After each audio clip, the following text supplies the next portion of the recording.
প্রতিদিনের মতন নতুন একটা রেসিপি নিয়ে আসলাম। আজ আমি বানাবো মূলা দিয়ে পায়েস। তা এই মূলার পায়েসটা যারা খান নাই একবার হলেও বানিয়ে খেয়ে দেখবেন। হয়তো কেউ কেউ বলতে পারেন, আপু এটা কি বলে, পাগল হয়ে গেছে নাকি? কিন্তু সত্যি বোন ভাইরা, পাগল না। এই মূলার পায়েস খেতে এতটা মজা যে না বানিয়ে খেলে বুঝতেই পারবেন না। আজকে পায়েসের জন্য আমি দুটা মূলাই ব্যবহার করব। তা মূলা দুটাকে আমি ছিলে নিচ্ছি ভালো করে। আসসালামু আলাইকুম ভাই বোনেরা, কেমন আছেন? আশা করি যে যার অবস্থানে বসে এই ভিডিওটা দেখছেন সবাই অনেক বেশি ভালো আছেন।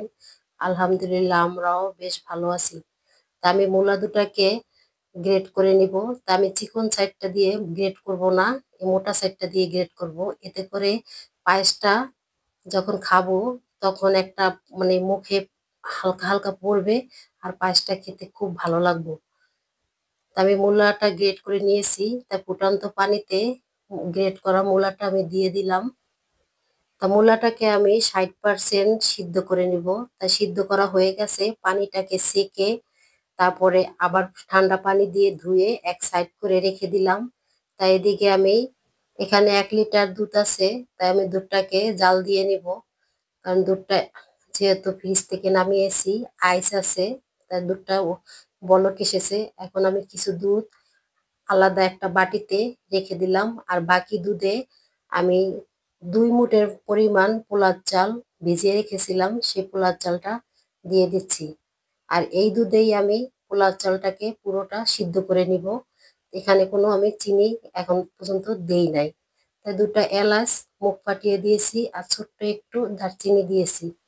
আজকের পায়েসে আমি চিনি ব্যবহার করব, কিন্তু চিনিটাকে আমি ক্যারামেল বানিয়ে দিব। এতে করে ক্যারামেলের একটা আলাদা ফ্লেভার আছে, খেতে ভালো লাগবে। আর চিনিতে তো কোনো ফ্লেভার নেই, আর চিনিটা দিলে সাদাও দেখা যাবে। তাই যেহেতু ক্যারামেল বানালে দেখতেও ভালো লাগবে, খেতেও ভালো লাগবে। তাই যাদের বাসায় খেজুরের গুড় নাই তারা এভাবে ক্যারামেল বানিয়ে পায়েসটা রান্না করে খেয়ে দেখবেন। কালারটাও সুন্দর আসে এবং খেতেও অনেক ভালো লাগে। তবে ক্যারামেল দিয়ে পায়েসটা রান্না করলে একটা জিনিস খেয়াল রাখতে হবে, যাতে ক্যারামেলটা পুড়ে না যায়। আর পুড়ে গেলে কিন্তু খেতে তিতে লাগবে, তখন আর মজা লাগবে না। তো সেদিকে খেয়াল রেখে ক্যারামেলটা বানাতে হবে। তা আমার মাসাল্লাহ, আমার ক্যারামেলটা দিতে হয় নাই, খেতে অনেক মজা হয়েছে। তা আমি ক্যারামেলটা বানিয়ে এখন আমি সেই ক্যারামেলের দুধটা দিয়ে দিলাম। আর যে গ্রেট করা মূলাটাকে আমি সিদ্ধ করে রেখেছিলাম, সেই মূলাটাকে এখন দিয়ে দিলাম। তাই এখন আমি অনবরত লাড়তে থাকবো, যাতে করে নিচে লেগে না যায়, সেদিকে খেয়াল রেখে।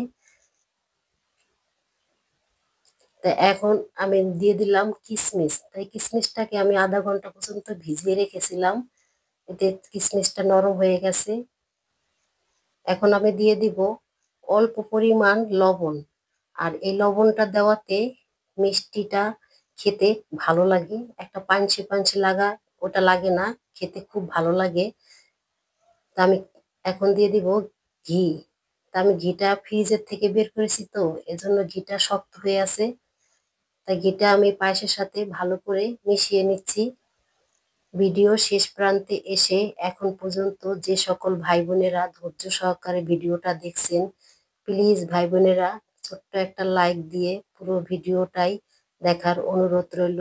আর আমার এই রেসিপিটি যদি ভালো লাগে তাহলে শেয়ার করে দিবেন, আর আমার এই চ্যানেলটা সাবস্ক্রাইব করে আমার পাশে থেকে যাবেন। আর যে সকল ভাই বোনেরা এখন পর্যন্ত এই মূলো দিয়ে পায়েস রান্না করে খান নাই, তারা বাসায় একবার হলেও বানিয়ে খেয়ে দেখবেন, আর এই বোনের কথা মনে করবেন।